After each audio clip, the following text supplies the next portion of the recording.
ये हरीम के कपड़े तुम्हारे पास क्यों हैं? वो मैंने तुमसे पूछा मेरी बेटी के कपड़े तुम्हारे हाथ में क्यों हैं? ये उन्होंने खुद दिए हैं मुझे। रखो ही नहीं यहाँ और जाओ यहाँ से। रुको। जी सहर को भेजो मेरे पास। जी ठीक है।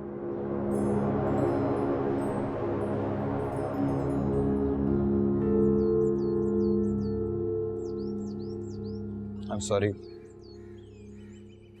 आप क्यों सॉरी कह रहे हैं? गलती मेरी थी, सॉरी भी तो मुझे ही कहना चाहिए ना। नहीं, गलती मेरी थी, मुझे देखकर चलना चाहिए था।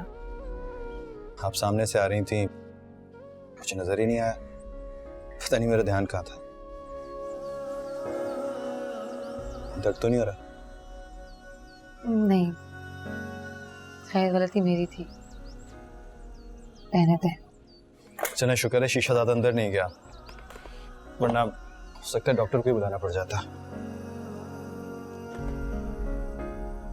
वैसे आप कोशिश कीजिएगा कि थोड़ा आराम करें, कुछ दिन काम ना कीजिएगा। जी। वैसे मैं जानता हूँ क्या?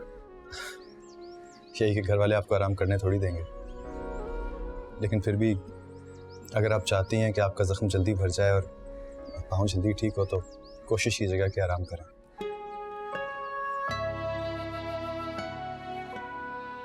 चलिए मैं चलता हूँ।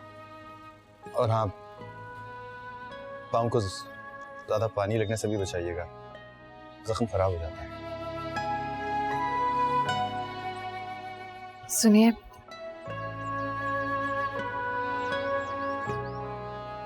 आपका बहुत शुक्रिया।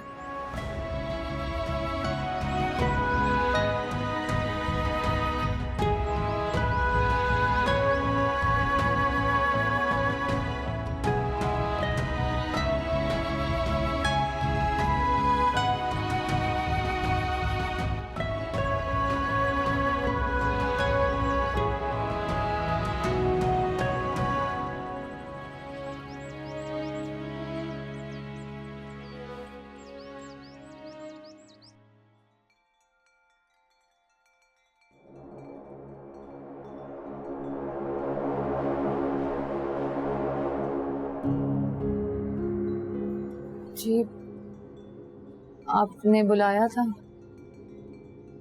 ये तुम्हारे पाँव में क्या हुआ? कुछ नहीं, बस वो जरा सी चोट लग गई। जरा सी चोट? लेकिन पट्टी तो ऐसे बांधी है जैसे बहुत बड़ा जख्म लग गया। काम से जान छुड़ाने का अगर तो ये बहाना है तो अच्छी तरह समझ लो, बहाने यहाँ नहीं चलेंगे। तुम चाहो तब भी मैं चलने नहीं दूंगी, इसलिए बहाने बनाने का सोचना भी मत। आपको कोई काम था? हाँ, ये हरीम के कुछ कपड़े हैं, आउट ऑफ फैशन होने की वजह से उसने पहनना छोड़ दिया। तुम तो पहन सकती हो, फैशन के आने जाने से तुम्हें तो कोई फर्क नहीं पड़ सकता।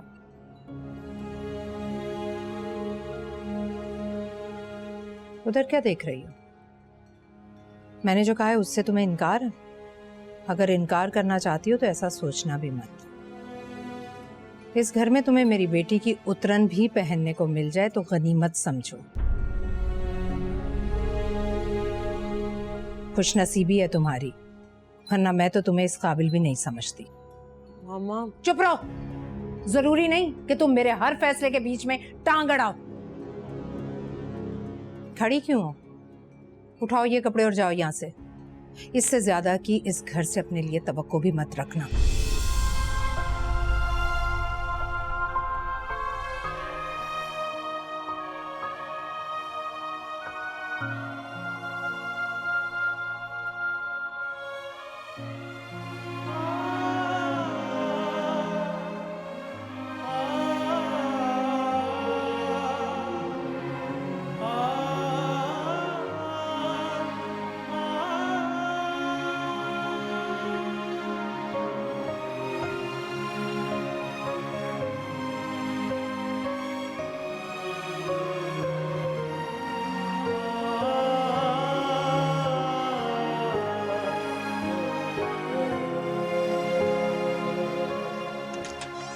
मामा, आप ऐसा कैसे कर सकती हैं?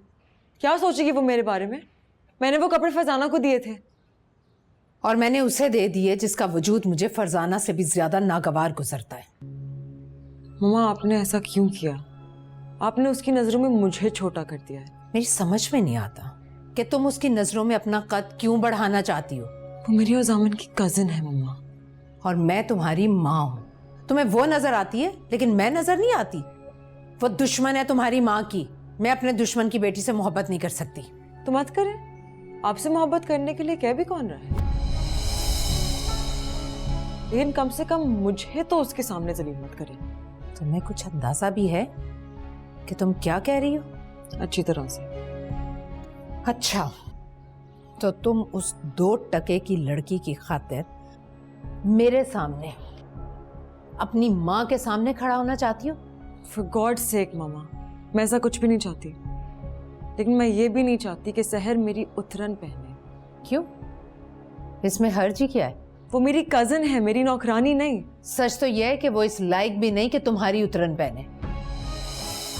मैं तो सिर्फ इसलिए कर रही थी कि उसे इस घर में अपनी हैसियत और अपनी पोजीशन याद रहे। प्लीज मामा, आपको उससे नफरत है और आप उसे पसंद नहीं करती। वो आपका पर्सनल मैटर है। मैंने आपको कभी फोर्स नहीं किया कि आप उसे पसंद करने लग जाए। सो प्लीज, आप उसके साथ मेरे हवाले से ऐसा कुछ नहीं करेंगे। अच्छा, मुझे तुमसे इसी जवाब की तवक्को थी। लेकिन मेरी एक बात याद रखना, जितनी तुम उसकी साइड ले रही हो, उससे मोहब्बत जता रही हो, उसे जामिन और राफे के साथ आउटिंग पर ले जा रही हो, ये सब भी ठीक नहीं है। ओह, तो असल में आपको इस बात का गुस्सा है कि हम उसे अपने साथ आउटिंग पे ले गए? हाँ, जाहिर होना भी चाहिए, क्योंकि उस लड़की की इतनी औकात नहीं कि वो मेरे बच्चों के साथ आउटिंग पर जाए। खैर, उसे तो मैं बाद में देख लूंगी। लेकिन तुम मेरी एक बात याद रखना, हर चीज में आना रवि में अच्छी लगती है। अपने से कम हैसियत लोगों को सर पर बिठाना बाज़ औक़ात नुकसानदेह साबित हो सकता है, और मैं तुम्हें इसी तरह के किसी नुकसान से बचाना चाहती हूँ, इसीलिए ये सब कह रही हूँ। और बस इस मौजू पर एक और लफ्ज नहीं। अब जाओ यहां से। मेरी बात, मैंने तुमसे कहा जाओ यहां से, जाओ।